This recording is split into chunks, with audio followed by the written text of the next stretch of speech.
नमस्कार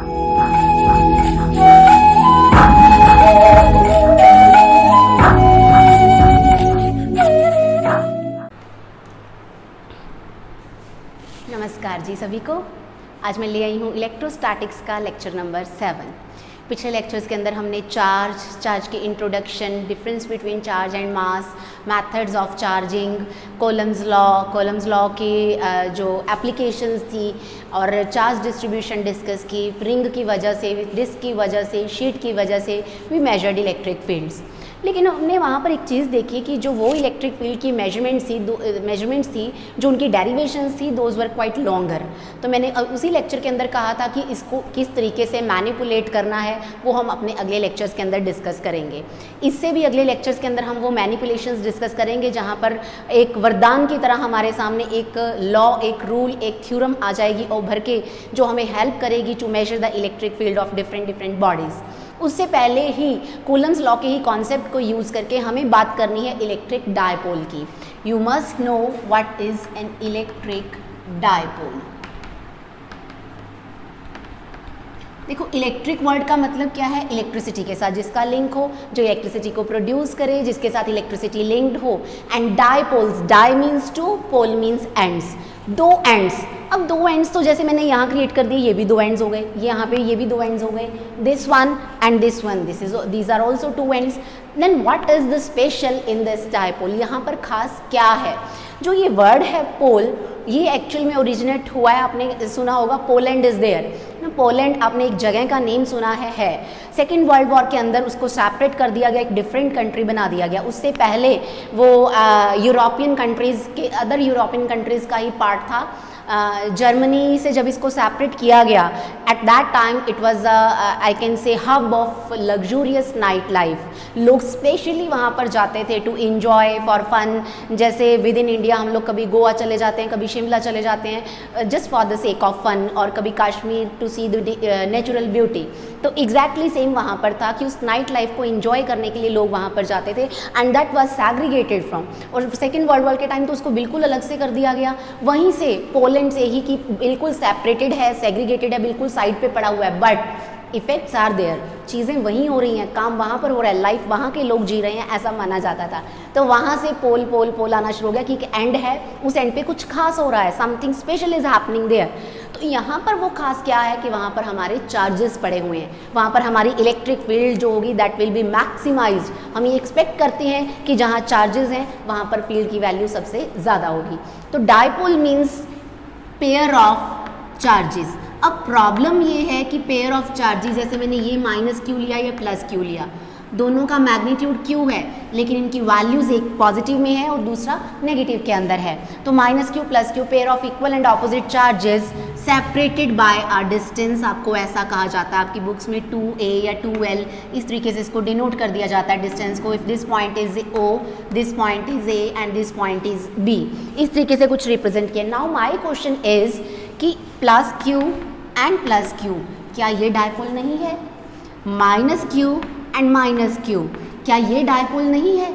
this also must be the dipoles, ये भी डायपोल्स होने चाहिए क्योंकि पेयर ऑफ चार्जेस है।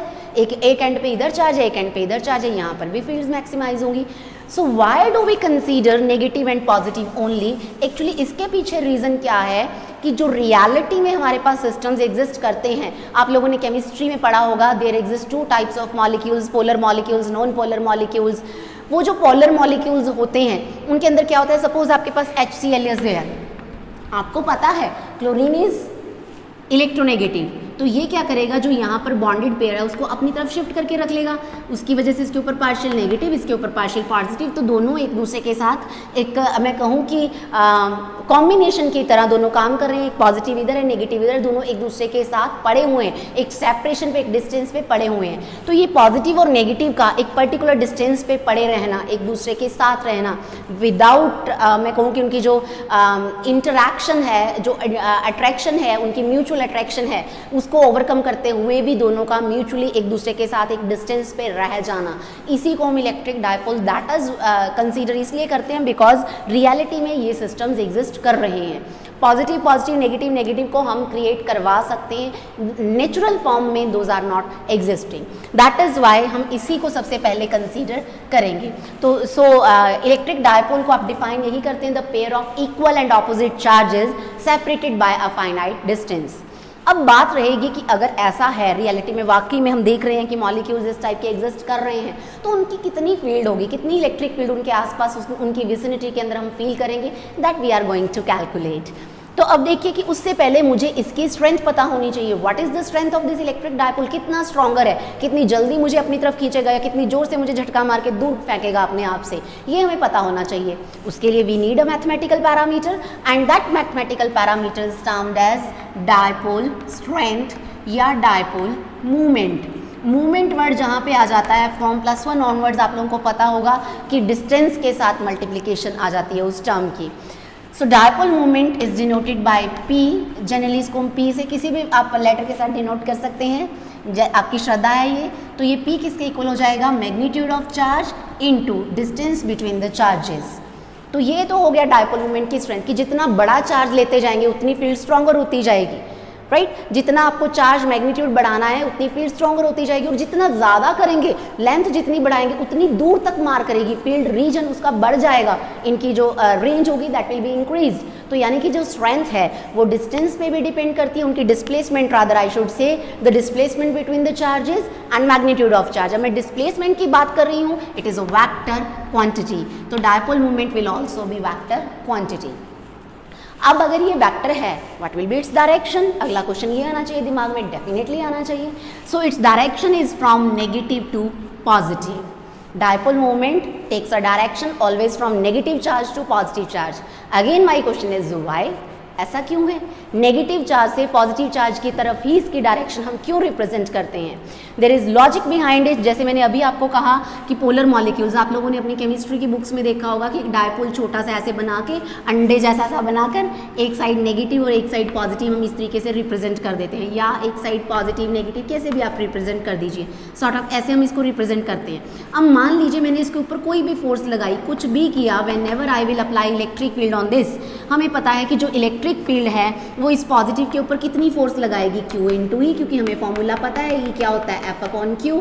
तो F क्या हो जाएगा, Q into E plus Q E, मतलब इसको अपनी डायरेक्शन में चलाने की कोशिश करेगी, इसके ऊपर माइनस क्यू ई, मतलब इसको ऑपोजिट डायरेक्शन में चलाने की कोशिश करेगी, दोनों को अपनी अपनी डायरेक्शन में अलाइन करने की कोशिश करेगी। अब एक एटम के अंदर होता क्या है, पॉजिटिव मीन्स उसका न्यूक्लियस, उसके ऊपर हम कहते हैं कि पॉजिटिव चार्ज है, बाकी सारा एटम वैलेंस इलेक्ट्रॉन को छोड़ के जिसको सेपरेट किया गया, साइड पे किया गया।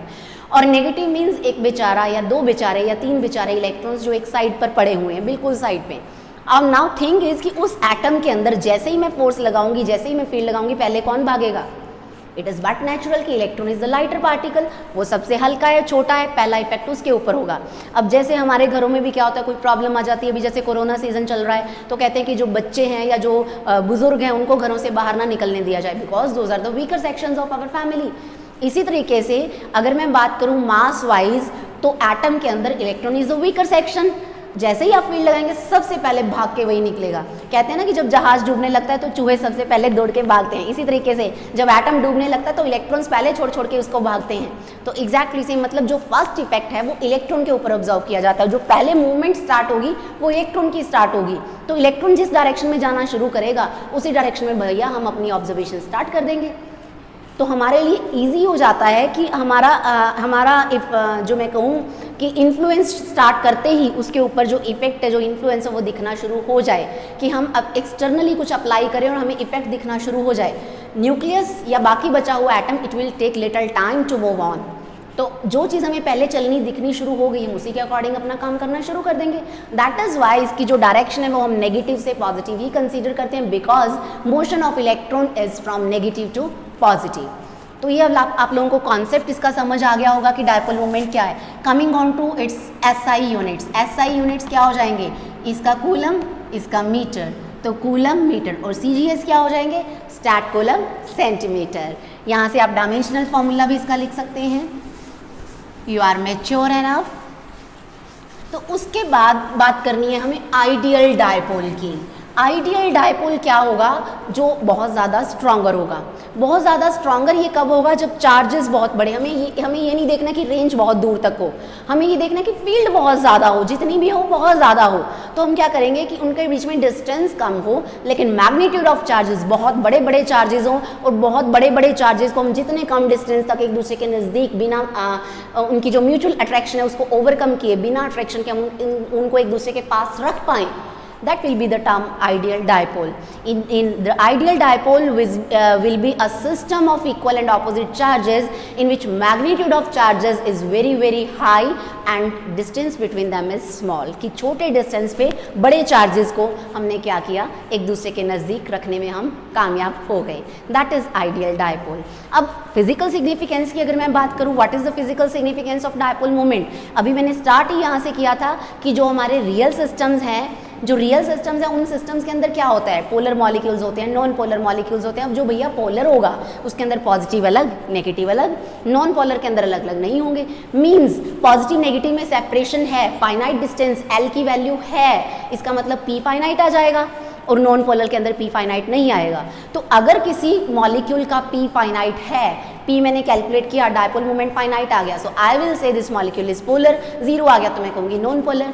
सो ये जो डायपोल मोमेंट है, it helps us to distinguish between polar molecules and non polar molecules. दूसरा फील्ड्स कैलकुलेट करने में तो हमारी हेल्प ये डेफिनेटली करेगा ही, जिसके लिए हम इसको पिक्चर में लेकर आए हैं.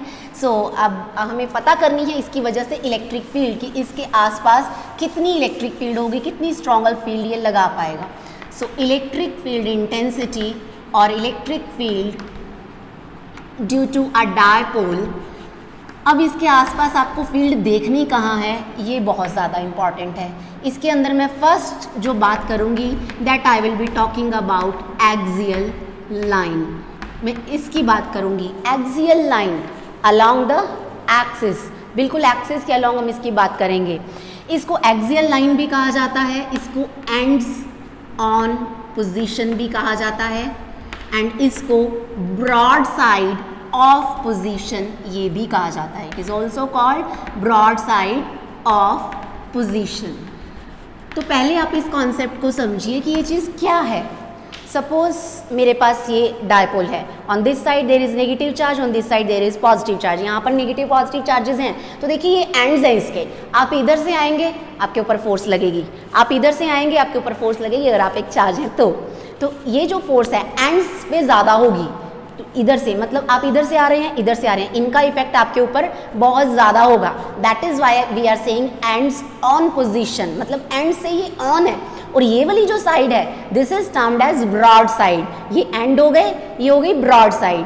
तो ये साइड ऑफ है, इधर से आपको फोर्स फील नहीं हो रही है, आपको फोर्स इधर और इधर से ही फील हो रही है. ये हो गई एक्सियल लाइन, इसके एक्सिस के अलोंग जो लाइन है, इनके सेंटर्स को ज्वाइन करने वाली लाइन एक्सियल लाइन हो गई, एंड्स ऑन पोजीशन हो गई, and broad side is off. इसके बाद हम बात करेंगे इक्वेटोरियल लाइन. इक्वेटोरियल लाइन क्या होगी? ये दोनों चार्जेस यहाँ पड़े हुए हैं, इनके सेंटर्स को ये लाइन ज्वाइन करिए, इनका perpendicular bisector, that will be termed as equatorial. मतलब आप इधर से आने शुरू हो जाएंगे, if you are a charge आप यहाँ से आने शुरू हो जाएंगे. अगर आप यहाँ से इधर से आएंगे तो दोनों का म्यूचुअल मिल के जो इफेक्ट है वो आपके ऊपर या अट्रैक्शन या रिपल्शन लगाएगा. मीन्स ये जो ब्रॉड साइड है, यहाँ से आपको फोर्स मिल रही है, तो उसको हम बोलेंगे broad side on, ends off, इधर से फोर्स नहीं लगेगी. तो first we are going to do axial line, ends on position, broad side of position. मेरे पास दो चार्जेस हैं, plus q minus q. I am going to consider a pair of equal and opposite charges minus q plus q separated by a distance 2l. l distance यहाँ हो गया, l यहाँ हो गया, ये सेंटर है o. And let us suppose our observation point p is at a distance r from central point of the dipole. इस point पे r डिस्टेंस पे हमारे पास क्या है, ये ऑब्जर्वेशन पॉइंट p पड़ा हुआ है, and we are going to calculate electric field at point p. हमें वहाँ पर कैलकुलेट करनी है. अब इलेक्ट्रिक फील्ड कैलकुलेट करने का तरीका क्या है, मैंने आपको समझाया था कि टेस्ट चार्ज आपको लेके घूमते रहना पड़ेगा. आप यहाँ पे रखिए अपना टेस्ट चार्ज, छोटू सा क्यू नोट, वही क्यूट सा प्यारा सा छोटू सा क्यू नोट हमने उठा लिया, उसको वहाँ पर रख दिया. अब हमें क्या करना है, electric fields, let us suppose this is point A, this is point B, दोनों की वजह से इंडिविजुअल इलेक्ट्रिक फील्ड हम यूज करेंगे, फाइंड आउट लेंगे। उसके बाद हम यूज करेंगे principle of superposition. Principle of superposition क्या कहता है कि अगर आपके पास एक से ज़्यादा चार्जेस प्रेजेंट हैं और आपको एक चार्ज की वजह से फील्ड कैलकुलेट करनी है, तो आपको उन क्वांटिटीज़ का सम करना होगा। अगर वो वेक्टर क्वांटिटी है तो वेक्टर सम, अगर वो स्केलर क्वांटिटी है तो अलजेब्रिक सम। अब हमें पता है कि इलेक्ट्रिक फील्ड क्या है, एक वेक्टर क्वांटिटी है, so I am going to take its superposition and I am going to take its vector sum. तो पहले मुझे इंडिविजुअली फील्ड्स कैलकुलेट कर लेनी चाहिए। So electric field at point P due to charge at A minus Q की वजह से, let us suppose it is E A, I am going to write its magnitude. हमें पता है ई का मैग्नीट्यूड क्या होता है, 1/4 pi epsilon naught q by distance square. So 1/4 pi epsilon naught q, charge की वैल्यू है क्यू, डिस्टेंस देखिए ए पी का square, this one r plus l, so this is r plus l whole square. अब हमें इसकी direction भी बतानी पड़ेगी, इसके बिना तो काम चलेगा नहीं। ये नेगेटिव है, टेस्ट चार्ज होता है पॉजिटिव, तो नेगेटिव पॉजिटिव को अपनी तरफ कुछ इस तरीके से अट्रैक्ट करेगा। तो इट मीन्स इसकी जो इलेक्ट्रिक फील्ड है वो इस डायरेक्शन में आएगी, in the direction of attraction. So E A will be along this point, so I will से अलॉन्ग पी ए, मैंने डायरेक्शन भी रिप्रेजेंट कर दी, राइट। इसके बाद देखिए हमें कैलकुलेट करनी है electric field due to B. Electric field due to charge present at B, ये पॉजिटिव है, टेस्ट चार्ज भी पॉजिटिव है। ये पॉजिटिव पॉजिटिव एक म्यान में दो तलवारें नहीं रह सकती, ये इसको रिपेल करेगा अलॉन्ग दिस डायरेक्शन। मान लीजिए इधर मैंने एक्स पॉइंट माना, तो ये हो जाएगी फील्ड ई बी इस डायरेक्शन के अंदर।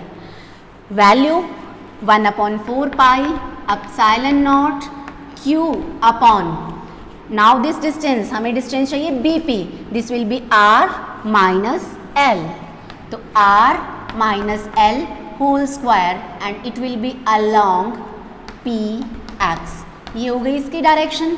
तो अब हमें देखना है net electric field eight P.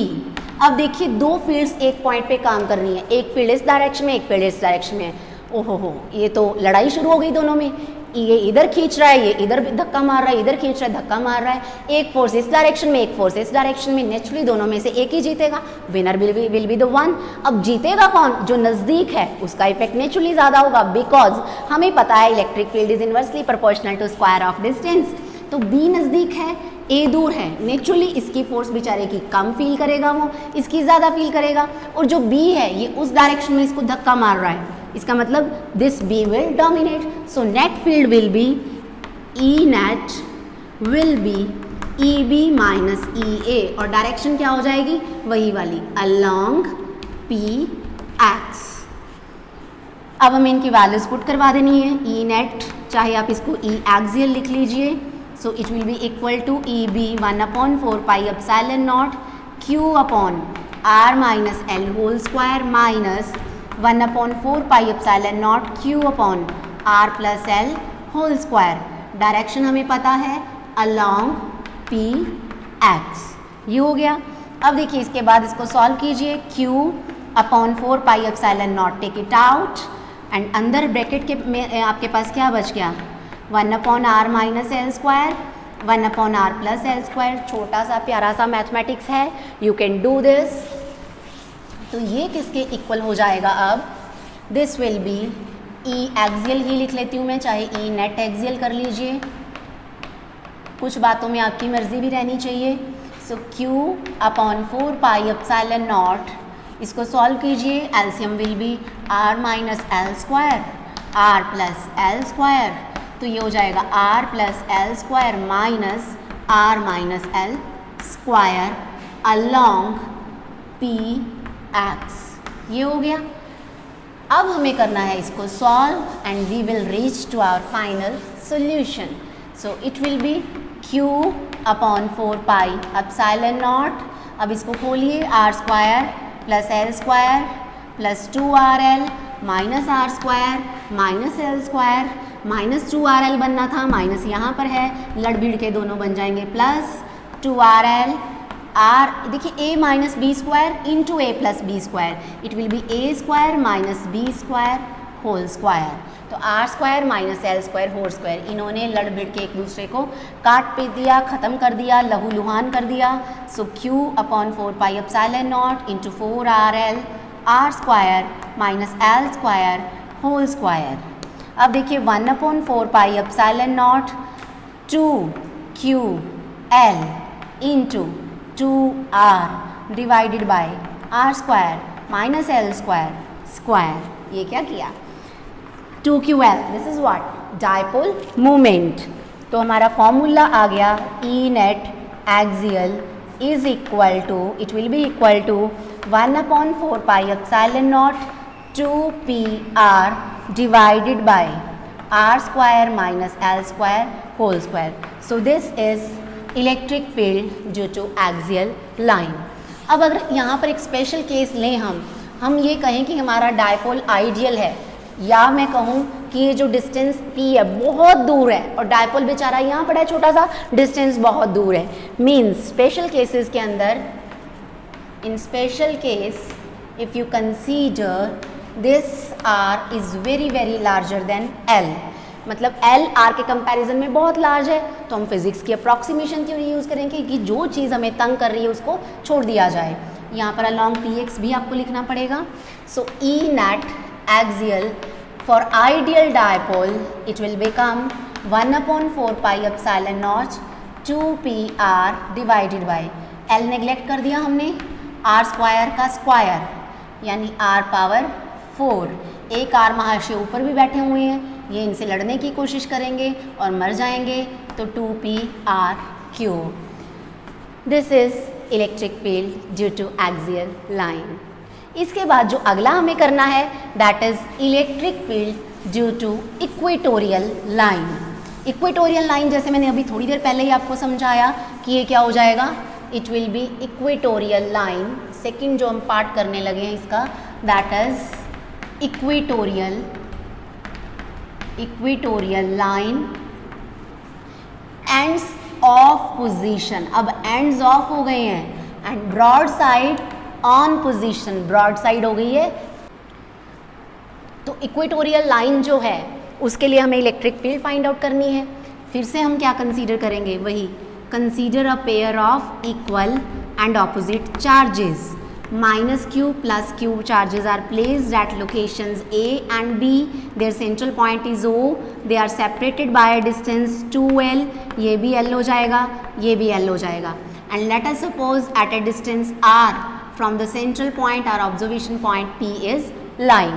अब मैं इसको थोड़ा छोटा बना लेती हूँ ताकि आपको डायग्राम क्लियर हो। मान लीजिए हमारा ऑब्जर्वेशन पॉइंट P यहाँ कहीं पे है एट अ डिस्टेंस r। फिर से हमें वही प्रिंसिपल ऑफ सुपरपोजिशन लगाना है। Initially I am going to write electric field due to charge present at A। अब देखिए ये -q है, यहाँ हम टेस्ट चार्ज रखेंगे, test charge will be positive, ये इसको इस डायरेक्शन के अंदर अट्रैक्ट करेगा। सो EA आ जाएगी इस डायरेक्शन में, वैल्यू होगी 1/4 pi epsilon naught q upon distance AP चाहिए हमें, ये r है, ये l है। Suppose this is theta, this is 90, यहाँ लग जाएगी Pythagoras, it will be r square plus l square root, और इसका भी हमें स्क्वायर करना है तो simply r square l square हो जाएगा, रूट के साथ स्क्वायर विल बी कैंसिल्ड। यहाँ पर देखिए रूट होगा, स्क्वायर होगा, ये दोनों एक दूसरे को निस्तनाबूद कर देंगे, r square plus l square. Along direction कौन सी है ये हमें बताना पड़ेगा, अलॉन्ग PA। पर्सनल असिस्टेंट नहीं है ये, PA पॉइंट्स हैं। सो electric field due two point B, ये P पॉइंट पे चार्ज प्लस Q पड़ा हुआ है, ये प्लस Q यहाँ पर जो हमारे पास बेचारा टेस्ट चार्ज बैठा हुआ है छोटा सा बोंदू सा, उसको ये करेगा रिपेल अलोंग दिस डायरेक्शन, तो E भी आ जाएगी इस डायरेक्शन के अंदर। इस पॉइंट को आप मान लीजिए y डैश, तो वैल्यू हो जाएगी 1/4 pi epsilon naught q upon ये वाला डिस्टेंस भी, this is r, this is l, क्योंकि दोनों कन्फिग्रेशन सेम है, बिल्कुल बीच में है point, so this theta will be same. ये थीटा हो गया, ये 90 हो गया, ये l है, ये r, this will again be r square plus l square root. तो डिस्टेंस उसी तरीके से r square plus l square root से स्क्वायर हो जाएगी cancel, but direction is along py dash. अब कैंसिल करने वाला तो कोई भी हिसाब किताब नहीं है, दोनों ऐसे जा रही हैं तो हमें रिजल्टेंट लेना पड़ेगा। अब दोनों एंगल्स पे काम कर रही हैं, इनका रिजल्टेंट यहाँ कहीं बीच में आना चाहिए। अब वो लेंगे कैसे, बिकॉज जब हमें पता है हमारी फील्ड्स एंगल्स पे जाती हैं, हमें कंपोनेंट्स लेने पड़ते हैं। अब अगर ये एंगल थीटा है तो ये एंगल भी थीटा हो जाएगा, ऑल्टरनेट एंगल्स।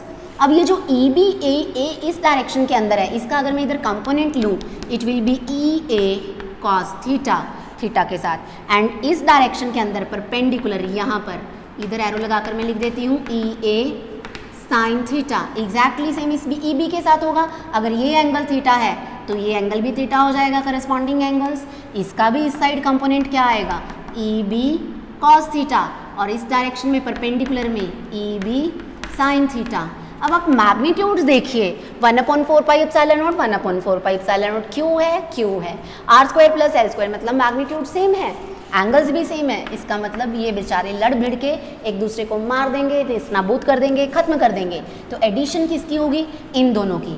इसका मतलब जो ई नेट होगी, net electric field along equatorial line, it will be equal to E A cos theta plus E B cos theta.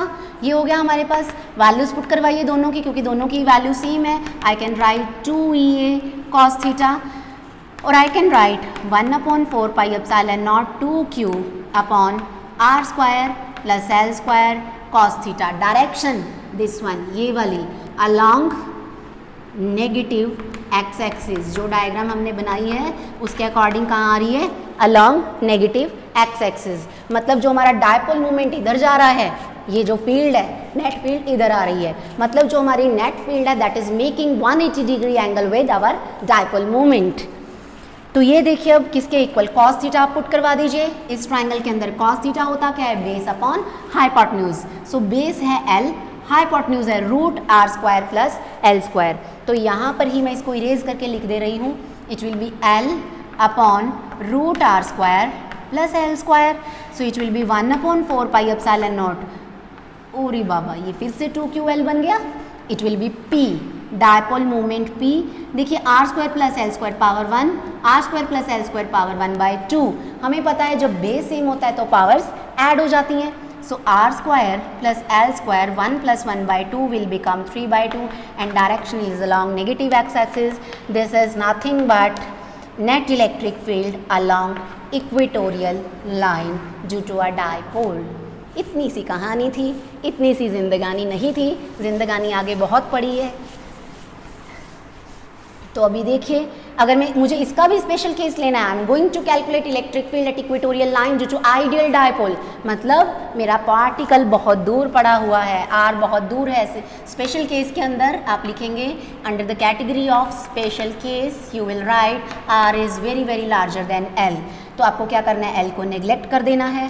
So E net equatorial किसके इक्वल आ जाएगा, 1/4 pi epsilon naught p upon are square power 3/2। 2 ने 2 काट दिया तो ई equatorial मैं सीधा लिख दे रही हूँ इसको, it is 1/4 pi epsilon naught p upon R cube. E axial को याद कीजिए, आइडियल डायपोल के लिए वो क्या आई थी, 2p अपॉन आर क्यूब।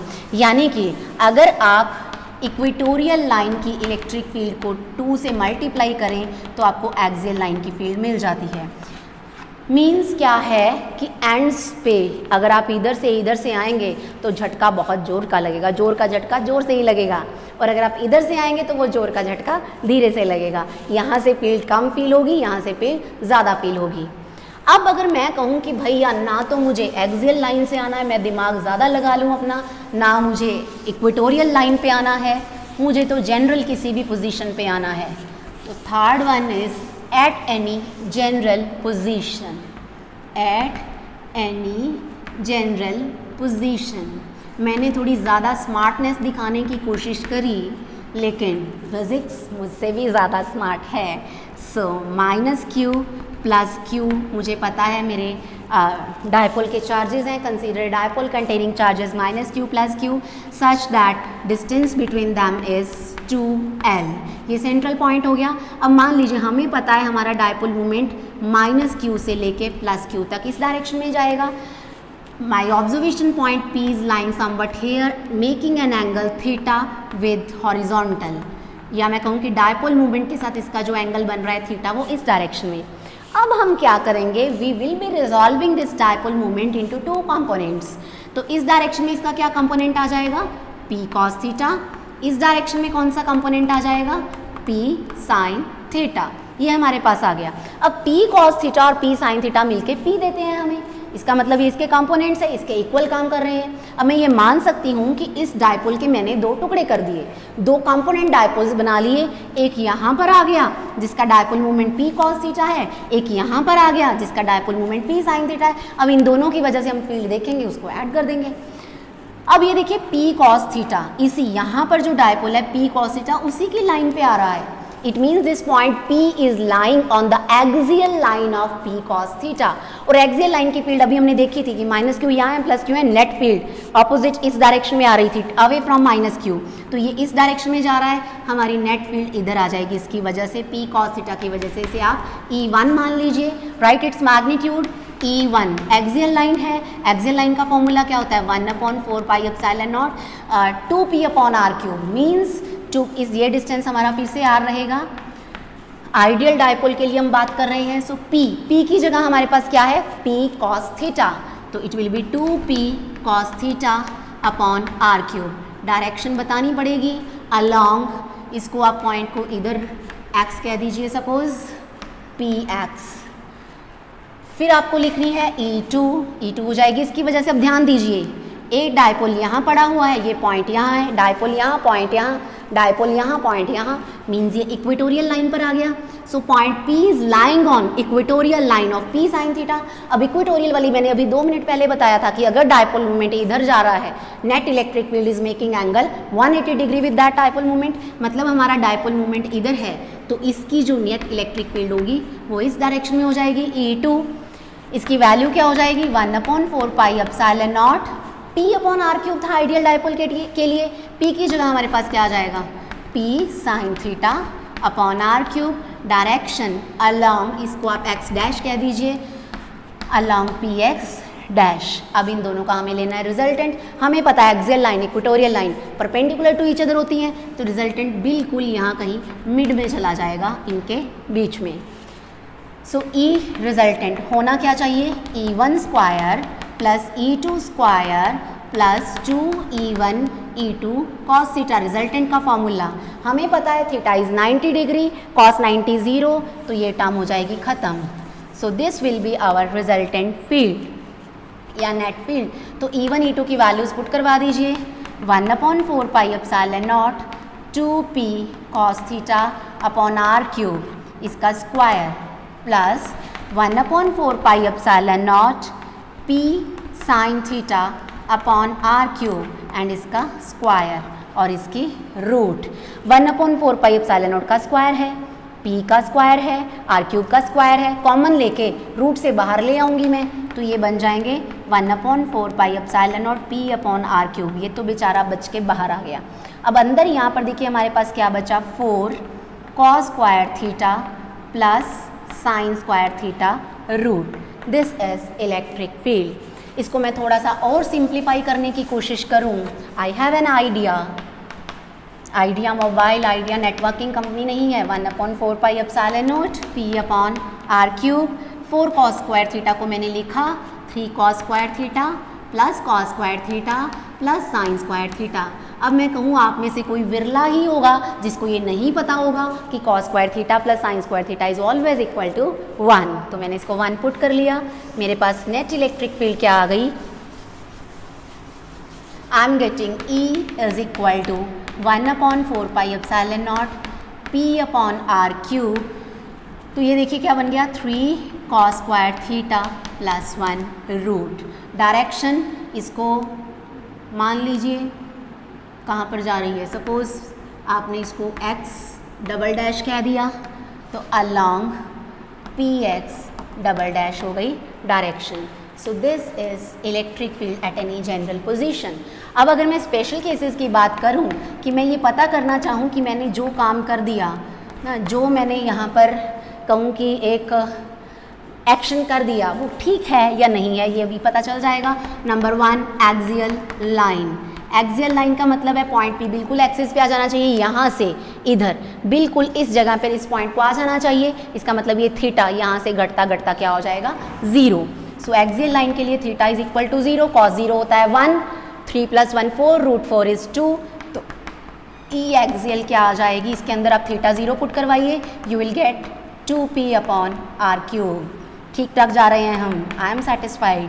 तो इक्वेटोरियल लाइन के लिए अगर मैं बात करूँ, इक्वेटोरियल लाइन इस पॉइंट को यहाँ से यहाँ आ जाना है, बिल्कुल परपेंडिकुलर बायसेक्टर पे, मतलब थीटा हो जाएगा 90 degree exactly. So it will be equatorial. Theta 90 put कीजिए, cos 90 0, ये टर्म खत्म हो गई, रूट में 1 रह गया, √1 1 होता है, तो 1/4πε0 p/r³। तो जहाँ से चले थे वहीं पहुँच गए हैं। कहानी जहाँ से शुरू की थी उसको ट्विस्ट किया, मोड़ा, घुमाया, हम वहीं पहुँच गए। इसका मतलब हम ठीक ठाक सही सलामत रास्ते से घूम फिर के अपने घर आ गए हैं। Thank you so much.